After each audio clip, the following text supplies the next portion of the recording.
Welcome to our CFP exam prep discussion, focusing on investment policy statements, a crucial document that serves as the foundation for successful portfolio management and a frequent topic on the CFP exam. Let's break down the investment policy statement, commonly known as IPS. Think of it as a roadmap that guides all investment decisions for your clients. It's not just a simple document, but rather a comprehensive framework that keeps both advisors and clients aligned throughout their financial journey. The core components of an IPS need to be crystal clear in your mind for the exam. First, we have investment objectives, which outline what the client wants to achieve. These could be capital appreciation, income generation, or capital preservation. A common mistake students make on the exam is confusing general financial planning goals with specific investment objectives. Remember, saying retirement at 65 is not specific enough for an IPS. Instead, the objective should be something like achieve a 7% average annual return while maintaining moderate risk exposure. Risk tolerance is another critical element that often trips up exam takers. The IPS must address both the ability to take risk and the willingness to take risk. Here's where many candidates stumble. They focus solely on the client's emotional comfort with risk without considering their financial capacity to absorb losses.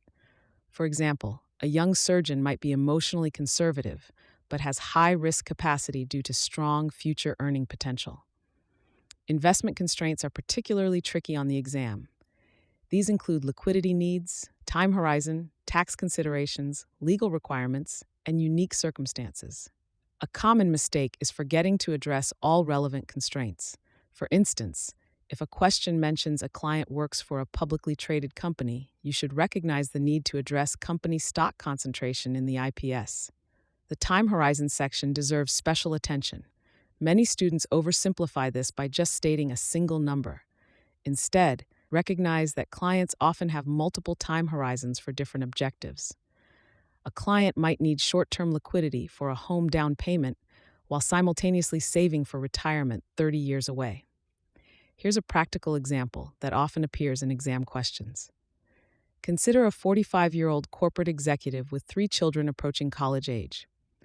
The IPS should address multiple time horizons, account for stock options and restricted stock units, consider tax implications of concentrated positions, and balance short-term college funding needs with long-term retirement goals. When implementing an IPS, remember it should include specific asset allocation targets with acceptable ranges. Another frequent exam mistake is not specifying rebalancing triggers or procedures. The IPS should clearly state whether rebalancing occurs based on time, such as quarterly, or percentage deviation from targets, like plus or minus 5%. Monitoring and review procedures are often overlooked but are essential components.